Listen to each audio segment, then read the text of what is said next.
Assalamualaikum warahmatullahi wabarakatuh. Apa kabar untuk seluruh penonton video saya kali ini dari Sabang sampai Merauke? Semoga selalu diberi keberkahan, diberi rahmat, serta diberi hidayah oleh Allah Subhanahu wa Ta'ala. Dalam kesempatan kali ini kembali saya akan mengulas kitab As-Sufyah fi Hadramaut karya ulama yang bernama Amin bin Ahmad bin Abu As-Sa'di, yang mana kitab As-Sufyah fi Hadramaut merupakan kitab yang meneliti tentang sepak terjang klan Ba'alawi, mulai dari tasawufnya dan ajaran-ajarannya yang menurut pengarang kitab ini adalah ajaran-ajaran Ba'alawi merupakan ajaran yang menyimpang dari akidah-akidah Islam. Saya sudah beberapa kali mengomentari kitab As-Sufyah fi Hadramaut, tetapi karena isi dari kitab ini tebal, jadi ada 1000 halaman lebih, maka tentu tidak bisa saya ulas dalam satu pertemuan. Karena itu ini adalah merupakan sambungan dari ulasan yang kemarin yang belum selesai. Kali ini saya akan membaca kitab As-Sufyah fi Hadramaut di halaman 353 sampai 354. Tentu di halaman ini menukil kitab-kitab karya Ba'alawi yang cerita khurafat. Namun sebelum saya masuk pada poin pembahasan, untuk seluruh penonton dari manapun kalian, bagi yang belum subscribe channel saya, silahkan tekan tombol subscribe, kemudian tekan loncengnya, kemudian like video ini dan share ke teman-teman kalian agar yang belum tahu menjadi tahu. Yakinlah bahwa munculnya channel ini tidak lain untuk memberi edukasi kepada seluruh muslim di Indonesia agar tidak mudah terkena doktrin-doktrin sesat dari orang-orang yang punya kepentingan dengan mengaku sebagai cucu Rasul dan membawa-bawa agama.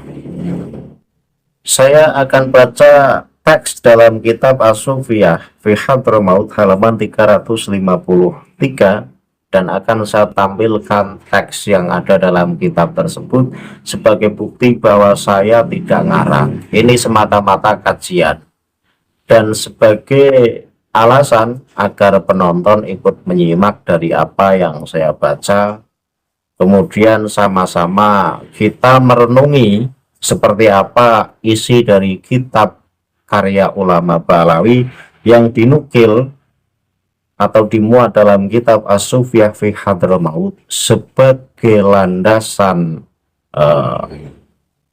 bahwa kitab As-Sufyah fi Hadramaut ini menentang keras ajaran-ajaran Ba'alawi.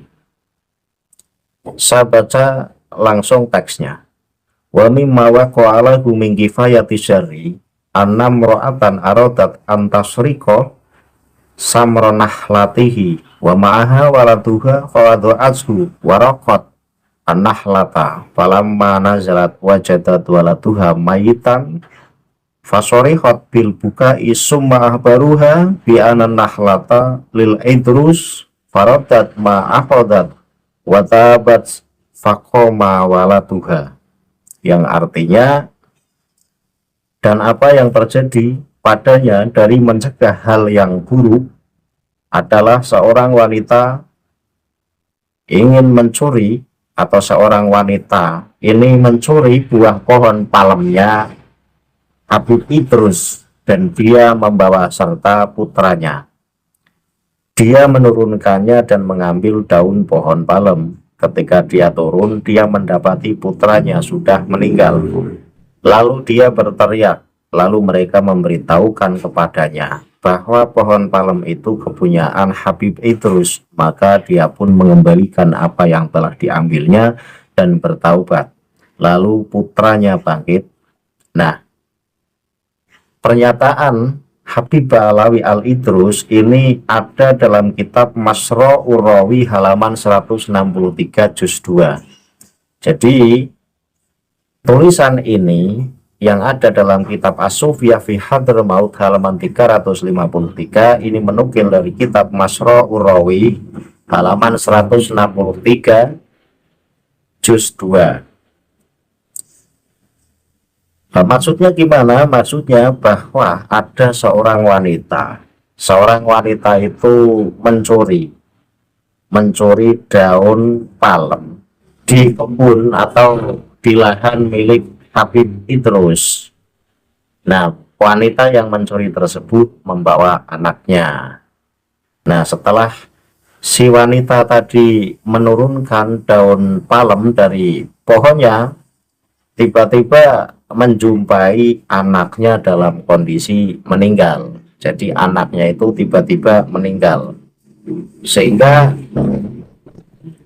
si wanita tersebut histeris, kaget, menangis, berteriak karena tadi biasa-biasa saja, tapi setelah si wanita tersebut mencuri daun palemnya Habib Al-Idrus, anaknya tiba-tiba meninggal. Nah, karena teriakan wanita tersebut sehingga orang-orang pada berdatangan dan memberitahukan bahwa ini pohon palem, ini milik Habib Al-Idrus. Nah, setelah dikasih tahu oleh orang-orang bahwa itu daun milik Habib Al-Idrus, sehingga wanita tersebut mendatangi kediaman Habib Al-Idrus dan menyesali perbuatannya. Maka setelah wanita itu melakukan hal yang demikian, tiba-tiba anaknya bangkit kembali atau hidup lagi. Nah, dari cerita ini bahwa Habib Al-Idrus ini bisa dikategorikan seperti halnya Tuhan, karena wanita yang mencuri daun palemnya tiba-tiba anaknya meninggal. Setelah si wanita tersebut mendatangi rumahnya Al-Idrus dan meminta maaf serta menyesali perbuatannya telah mencuri daun palem di lahannya, maka seketika itu pula anaknya hidup kembali. Nah, cerita semacam ini kan saya bisa percaya bisa tidak. Kalau sakit misalnya, tiba-tiba anaknya sakit, kemudian setelah meminta maaf kepada si Habib Al-Idrus, tiba-tiba anaknya sembuh lagi, saya masih bisa menerima, karena banyak cerita-cerita para wali yang semacam itu. Tetapi yang menjadi muskil di otak saya adalah si anak dari wanita yang mencuri daun palemnya Habib Al-Idrus itu meninggal secara tiba-tiba. Tetapi setelah wanita tersebut minta maaf atas perbuatannya mencuri kepada Habib Al-Idrus, maka seketika itu anaknya hidup kembali. Berarti hidup dan mati ini tergantung pada Habib Al-Idrus. Nah, cerita-cerita yang semacam ini, saya yakin ini hanya sebuah cerita. Periwayatannya tidak jelas dan diceritakan oleh sesama Habib itu sendiri. Dan memang selalu kitab-kitab cerita keramat yang luar biasa yang termaktub dalam kitab-kitab karya ulama Ba'alawi ini selalu diceritakan dan diriwayatkan oleh Habib itu sendiri, tanpa ada bukti, tanpa ada saksi kejadian. Sehingga untuk sebuah cerita yang modelnya begini, yang diceritakan oleh sesama golongannya, ini tidak kuat kebenarannya. Artinya untuk dianggap atau dikategorikan sebagai cerita yang benar, ini tidak bisa disebut sebagai cerita benar. Ini hanya cerita karangan untuk glorifikasi dan untuk mendongkrak ketenaran dan kehebatan dari klan Ba'alawi itu sendiri. Kemudian pernyataan Habib Al-Idrus yang mampu menghidupkan dan mampu mematikan tersebut dikomentari oleh pengarang kitab As-Sufiyah fi Hadramaut, yaitu Amin bin Ahmad bin Abdullah As-Sa'di. Komentarnya bagaimana? Saya baca teksnya. Wa fi hadzal nasi at'aul qaumi li'auliyaihim al-ittisafu bi sifatir rabbi ta'ala wa af'alihi minal ihya wal imatah wa kifayati syarri anil khalqi wallahul musta'an. Dalam teks ini masyarakat mengklaim bahwa para wali mereka memiliki sifat-sifat dan perbuatan Tuhan yang Maha Esa, seperti memberi kehidupan dan kematian, serta mencegah kejahatan agar tidak menjangkiti makhluk hidup. Dan Tuhan adalah sumber pertolongan. Inilah sebuah komentar dari kitab As-Sufiyah fi Hadramaut, mengomentari cerita yang tadi saya baca, yaitu cerita dari Habib Al-Idrus yang gara-gara seorang wanita mencuri daun palemnya di lahannya. Ini anak si wanita tersebut tiba-tiba meninggal. Setelah anaknya meninggal, si wanita histeris dan diberitahu oleh masyarakat sekitar bahwa daun palem atau pohon palem itu milik Habib Al-Idrus, sehingga wanita tersebut mendatangi kediaman Habib Al-Idrus dan meminta maaf serta menyesali perbuatannya. Maka tiba-tiba anak dari si wanita tersebut hidup kembali. Nah, ini menunjukkan bahwa seakan-akan masyarakat atau orang-orang ini menganggap bahwa para wali ini memiliki sifat-sifat seperti sifatnya Allah Ta'ala, yaitu memberi kehidupan dan memberi kematian, serta mampu mencegah kejahatan agar tidak menjangkiti makhluk hidup. Padahal semua itu adalah sifat-sifat Allah, bukan sifat makhluk, yaitu memberi kehidupan, memberi kematian, serta mencegah kejahatan. Ini semuanya atas kuasa Allah, bukan kuasa makhluk. Ketika Habib mampu melakukan hal semacam itu, tentu menyimpang dari ajaran-ajaran Islam yang semestinya. Inilah alasan kitab As-Sufiyah fi Hadramaut mengatakan bahwa ajaran-ajaran Ba'alawi ini menyimpang, sesat, serta menyesatkan. Kemudian saya baca lagi. Saya masuk ke halaman 354. Masih kitab As-Sufiyah fi Hadramaut. Saya baca teksnya dan saya tampilkan di layar agar penonton ikut menyimak. Wayakulu asyali atau wayakulu asyili fi masro'ihi fi manaqibi alawi lil faqih al-muqaddam hukiya anna syaikhah Abdullah ba'abad sa'ala sohibat tarjamati amma dhohara lahu minal mukasyafati ba'da mauti walidihi faqola dhohara li salasun uhi wa umitu bi'idnillah wa aqulu li syaihi kun fayakun wa a'rifu ma sayakunu faqala asyaikh Abdullah narju fika aktsara min hadza, yang artinya Imam Asyali atau Imam Asyili berkata dalam kitabnya keutamaan Alawi bin Al-Faqih Al-Muqaddam atau kitab Manaqib Alawi bin Al-Faqih Al-Muqaddam, berkata gimana? Diriwayatkan bahwa Syekh Abdullah Ba'abad ini bertanya kepada narasumber tentang wahyu yang turun kepadanya setelah wafatnya ayahnya. Maka ia berkata, 3 hal turun kepadaku, aku menghidupkan dan mematikan dengan izin Allah. Yang kedua, aku berkata kepada sesuatu, jadilah maka jadilah ia, dan aku mengetahui apa yang akan terjadi. Maka Syekh Abdullah berkata, kami berharap lebih dari itu darimu. Nah, pernyataan Habib ini ada dalam kitab Masro'ur Rawi halaman 211 juz 2. Ini artinya gimana? Bahwa Alawi bin Al-Faqih Al-Muqaddam, Alawi bin Al-Faqih Al-Muqaddam ini menceritakan bahwa ditanya oleh Abdullah Ba'abad, ditanya gimana? setelah bapakmu meninggal, bapakmu itu berpesan atau turun wahyu apa atasmu, yaitu atas Alawi bin Al-Faqih. Jadi bapaknya Alawi bin Al-Faqih itu berarti Faqih Muqaddam itu.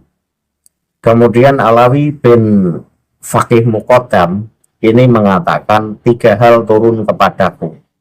Aku menghidupkan dan mematikan dengan izin Allah. Jadi Habib Alawi bin Al-Faqih Al-Muqaddam ini bisa menghidupkan manusia dan juga mematikan manusia dengan izin Allah. Sekilas pernyataan ini benar karena ada embel-embel dengan izin Allah. Ya kalau hal semacam itu saya pun bisa mengatakan. Kalau pernyataan itu semua orang pun bisa mengatakan, saya bisa menghidupkan dan mematikan manusia atas izin Allah. Nah, perkataan semacam itu semua orang ini bisa mengatakan. Sehingga ketika semua orang bisa mengatakan, ini tidak perlu dikatakan sebagai hal yang istimewa. Tetapi dalam kitab Masra'ur Rawi, kitab-kitab keutamaan-keutamaan atau keistimewaan keramat-keramat Ba'alawi, ini bahwa katanya Habib Alawi bin Faqih Muqaddam ini mampu menghidupkan dan mematikan manusia atas izin Allah. Pernyataan ini bisa disebut benar kalau memang sudah ada bukti dan sudah ada saksi, dan yang meriwayatkan tentu bukan Habib. Tetapi ketika yang meriwayatkan Habib, lagi-lagi saya akan menuduh bahwa cerita ini hanya karangan semata, tanpa merujuk pada kebenaran sebuah peristiwa. Apakah sudah ada bukti atau cerita yang menceritakan bahwa Habib Alawi bin Faqih Muqaddam ini menghidupkan seseorang atau mematikan seseorang menurut kehendaknya? Kan belum ada. Nah, kalau belum ada, kenapa perlu ngomong hal semacam ini? Saya kira nggak perlu.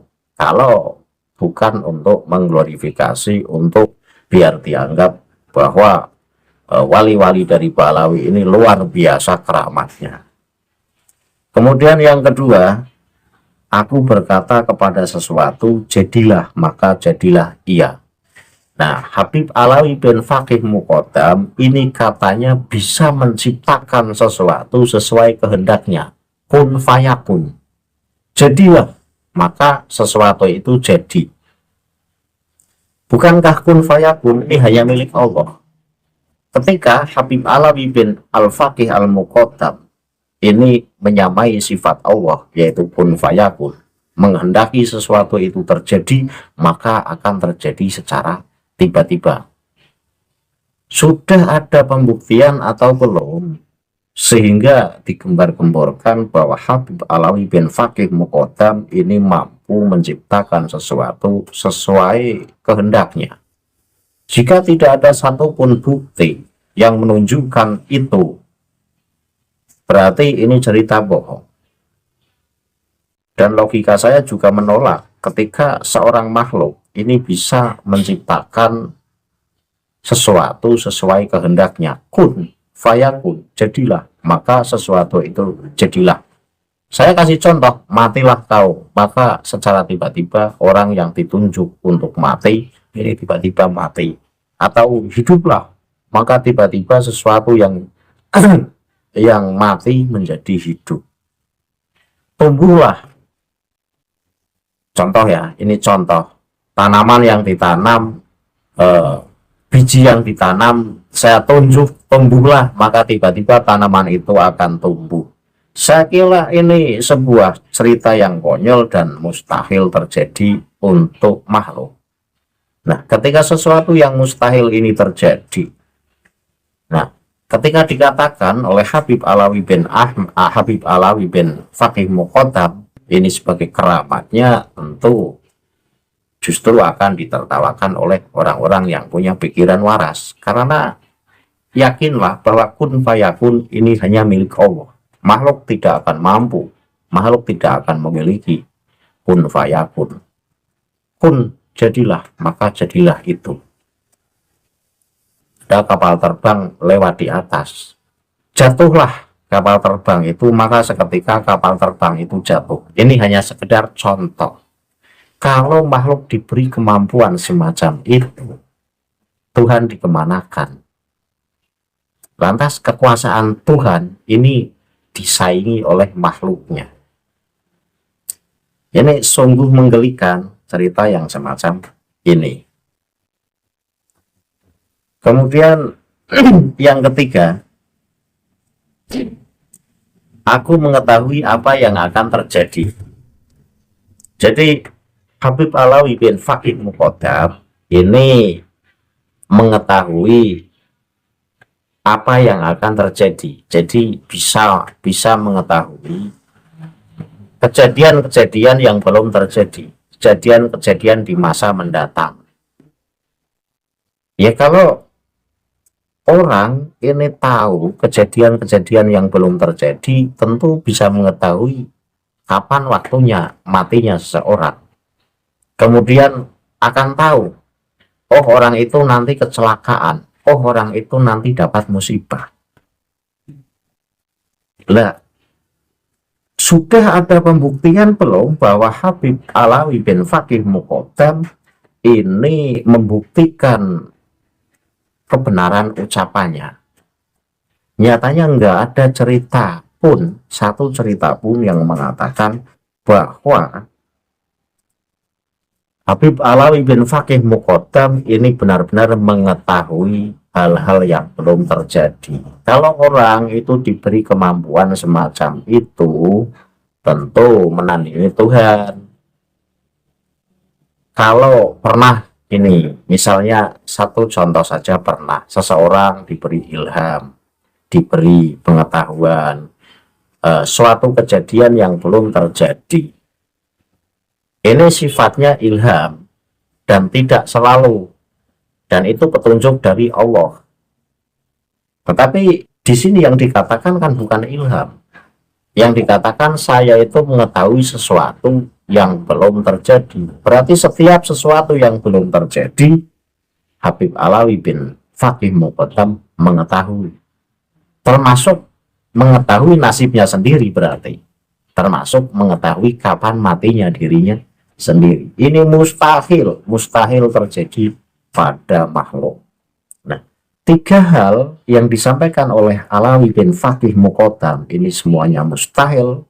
Inilah sebagai alasan bahwa kitab As-Sufiyah fi Hadramaut mengatakan bahwa pernyataan-pernyataan Habib Alawi yang celeneh, konyol, dan juga sesat serta menyesatkan ini menyimpang dari akidah Islam yang semestinya.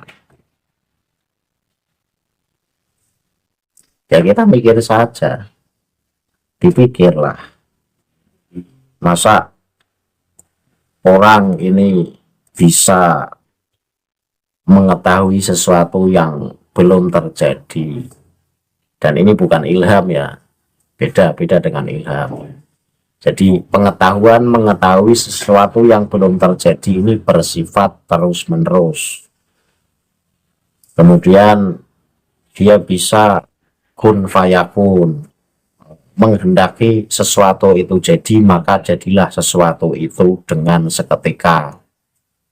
Kemudian yang satunya lagi menghidupkan dan mematikan makhluk. Ini juga mustahil terjadi pada manusia. Saya masuk di halaman 360 ya, tak tambah ini. Jadi tadi saya bilangnya mau membahas 353 sampai 354. Ini kayaknya waktunya masih cukup, sehingga saya masuk di halaman 360 kitab As-Sufiyah fi Hadramaut. Saya baca teksnya dan saya tampilkan di layar, tentu agar penonton bisa ikut menyimak. Wa yaqulu Abdullah ibnu Alawi ibnu Hasan al-Haddad Wa yurwa anna Shaykha al-kabira Abu Bakr bin Salim min hina wujudihi ila hina wafatihi lam tuktab ala ahli zamanihi khati'atun falahum tasarrufatun jaliyatun wa khawariku adatin azimatin fil hayat wa ba'dal mamat. Ini Habib bin Alawi, Abdullah bin Alawi bin Hasan al-Haddad berkata, diriwayatkan bahwa Syekh besar Abu Bakar bin Salim sejak ia ada sampai ia meninggal, ini tidak tercatat satu dosa pun yang dilakukan oleh manusia pada masanya. Mereka memiliki tindakan-tindakan mulia dan adat istiadat luar biasa dalam hidup dan setelah kematian. Jadi keberadaan Syekh Abu Bakar bin Salim sejak Syekh Abu Bakar bin Salim ini lahir sampai meninggal, maka orang-orang yang hidup di zamannya ini tidak ada satu dosa pun yang tercatat, artinya bebas dari dosa. Karena orang-orang yang hidup di zamannya Habib Abu Bakar bin Salim ini memiliki sifat-sifat mulia, perbuatan-perbuatan yang mulia, dan adat istiadat yang luar biasa, baik dalam kondisi hidup atau setelah kematian. Nah, inilah yang menjadikan otak saya ini tidak sanggup menerima. Jadi hanya karena lahirnya Habib Abu Bakar bin Salim dan keberadaannya Habib Abu Bakar bin Salim, maka orang-orang yang hidup di zamannya ini tidak ada satu dosa pun yang tercatat. Karena alasannya orang-orang yang hidup di zamannya ini memiliki tindakan-tindakan yang mulia dan adat istiadat luar biasa dalam kehidupannya maupun setelah kematiannya. Ini mencengangkan, artinya pernyataan semacam ini mencengangkan. Kalau saya kritisi ini dari klan Balawi, saya yakin tidak akan mampu menjawab. Kenapa tidak mampu menjawab? Habib Abu Bakar bin Salim ini tahu bahwa orang-orang yang hidup di zamannya ini dosanya tidak satupun tercatat. Ini tahu dari mana? Berarti pada saat zaman Habib Abu Bakar bin Salim ini malaikat pencatat dosa ini libur. Karena di sini la tuktab ala ahli zamanihi khoti'atun. Jadi tidak tercatat satu dosa pun untuk orang-orang yang hidup di zamannya Habib Abu Bakar bin Salim. Ini betapa ngerinya keramatnya. Hanya karena lahirnya Habib Abu Bakar bin Salim sampai sepeninggalnya ini orang-orang yang hidup di zamannya ini maksum atau tidak punya dosa. Ini kan cerita konyol dan membagongkan. Ya, saya katakan semacam ini karena ya keramat-keramat Balawi ini memang layak untuk ditertawakan. Beda dengan keramat-keramat para wali songo yang tentu punya efek atau punya efek yang luar biasa dalam kehidupan orang-orang yang menyaksikan keramat itu sendiri. Saya kasih contoh keramat wali songo yang diceritakan dalam berbagai kisah. Sunan Punang adalah wali yang membuat Sunan Kalijogo tobat, yaitu dengan merubah tongkatnya Sunan Punang ini, kepala tongkatnya dalam pandangan Sunan Kalijogo ini berubah emas. Nah, seketika itulah Sunan Kalijogo pengen merampas tongkat yang dibuat pegangan oleh Sunan Bonang. Nah, setelah tongkatnya dirampas oleh Sunan Kalijogo, pada saat itu juga Sunan Bonang tersungkur dan sampai tangannya pegangan pada rumput di tanah sehingga rumput itu tercabut. Nah, setelah Sunan Bonang ini mencabut rumput yang di tanah sehingga Sunan Bonang menangis. Tetapi Sunan Kalijogo tidak tahu menangisnya Sunan Bonang. Dikira menangisnya Sunan Bonang ini karena sakit akibat tongkatnya direbut. Ternyata Sunan Bonang memberikan alasan bahwa tangisan saya ini bukan karena tongkatnya direbut oleh Sunan Kalijogo, tetapi karena saya jatuh sehingga saya sampai tangannya mencabut rumput yang tidak berdosa. Nah, dari ucapan Sunan Bonang ini ternyata membuat hatinya Sunan Kalijogo tiba-tiba sadar. Nah, pada saat itulah Sunan Kalijogo penasaran dengan siapa sosok tua yang baru saja tongkatnya direbut. Dan pada saat itulah Sunan Kalijogo pengen berguru pada Sunan Bonang. Namun Sunan Bonang sudah hilang tiba-tiba. Nah, Sunan Kalijogo mencari kemana perginya Sunan Bonang. Ini keramat Wali Songo yang semacam ini keramat yang punya efek luar biasa untuk orang yang menyaksikan keramat itu sendiri. Satu, menobatkan seseorang yang belum tobat. Pada saat itu Sunan Kalijogo belum tobat sepenuhnya, sehingga ditobatkan seketika oleh Sunan Bonang dengan kata-kata Sunan Bonang, sehingga Sunan Kalijogo berguru pada Sunan Bonang. Ini keramat yang semacam ini masuk akal. Ya, kalau keramat dari Balawi, keramatnya aneh-aneh. Jadi orang yang hidup sezaman atau semasa dengan Habib Abu Bakar bin Salim, maka tidak ada satu dosa pun yang tercatat. Tahu tidak tercatat dosanya. Ini dari mana? Apakah sanggup mengintai atau sanggup berkomunikasi dengan malaikat bahwa malaikat memberitahu gara-gara kamu lahir, hei Abu Bakar bin Salim, maka orang-orang yang hidup sezamanmu ini tidak saya catat dosanya sama sekali, kan enggak? Nah, kalau tidak tahu, tidak pernah komunikasi dengan malaikat tercatat dosa, tidak pernah berkomunikasi dengan malaikat pencatat dosa, kenapa berani-beraninya Habib Abu Bakar bin Salim berkata semacam ini? Saya lanjut. Wa min hadzan nususi yatadhihu i'ta'ul qaumi sifatir rabbi ta'ala li awliyaihim. Ini tak baca sifat Rabbi, ini menjadi maf'ul nanti pada protes. Ini tak baca sifat Rabbi, ini karena lafadz sifat ini menjadi maf'ul, tetapi ini lafadz isim jamak muannas salim. Ketika jamak muannas salim i'rabnya nasab, maka dibaca asroh ya.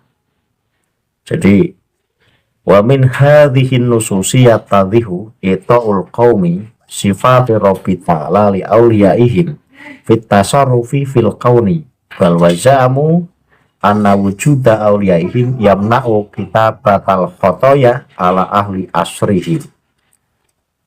Dari teks-teks tersebut jelaslah bahwa manusia menjadikan sifat-sifat Tuhan yang Maha Esa kepada para wali mereka dalam kekuasaan mereka terhadap alam semesta. Mereka bahkan mengklaim bahwa keberadaan para wali mereka mencegah penulisan dosa pada orang-orang di zaman mereka. Ini argumen dari pengarang kitab As-Sufiyah fi Hadramaut mengkritik ucapan Habib Abu Bakar bin Salim yang tadi, yang mengatakan bahwa sejak Habib Abu Bakar bin Salim lahir sampai sepeninggalnya, maka orang-orang yang hidup di zamannya ini dosanya ini tidak tercatat satu dosa pun. Nah, Ucapan dari Habib Abu Bakar bin Salim ini dikritisi oleh pengarang kitab As-Sufiyah fi Hadramaut, yaitu Amin Ahmad bin Abdullah As-Sa'di. Jadi seakan-akan bahwa keberadaan wali-wali dari orang klan Ba'alawi ini seperti halnya sifat-sifat Tuhan Yang Maha Esa, yaitu memberi kekuasaan terhadap alam semesta. Bahkan rakyat atau masyarakat mengklaim keberadaan para wali mereka ini mencegah penulisan dosa pada orang-orang di zaman mereka. Kan konyol. Jadi hanya karena lahirnya Habib Abu Bakar bin Salim, maka dosa-dosa orang yang hidup di zamannya ini tidak tertulis. Ya, tentu enak banget ya orang yang hidup di zaman Habib Abu Bakar bin Salim, mau berbuat sesukanya, mau maksiat, mau berbuat jahat, orang dosanya tidak tertulis. Kalau memang alasannya bahwa orang-orang yang hidup di zaman Habib Abu Bakar bin Salim, alasannya dosanya tidak tercatat, itu karena perbuatannya ini mulia dan adat istiadatnya luar biasa. Apa mungkin seluruh manusia yang hidup di masa Habib Abu Bakar bin Salim ini kelakuannya pasti baik semua? Kan tidak. Lah kalau tidak, kenapa Habib Abu Bakar bin Salim berani mengatakan semacam ini? Sudah ya, saya baca kitab As-Sufiyah fi Hadramaut yang merupakan isinya nukilan dan bantahan terhadap ajaran-ajaran Ba'alawi, bahwa memang ajaran-ajaran Ba'alawi terbukti sesat dan menyesatkan dari bukti-bukti yang ditemukan oleh pengarang kitab As-Sufiyah fi Hadramaut dari berbagai kitab karya ulama Ba'alawi, yang kemudian pernyataan-pernyataan itu dimuat dalam kitab As-Sufiyah fi Hadramaut sebagai pembuktian bahwa inilah ajaran Ba'alawi, inilah keramat-keramat Ba'alawi yang bertentangan dengan akidah Islam. Nah, bagi para muhibbin, jika masih mempercayainya ya silahkan. Cukup saya akhiri, billahi taufiq wal hidayah. Wassalamualaikum warahmatullahi wabarakatuh. Salam waras untuk seluruh muslim di Indonesia.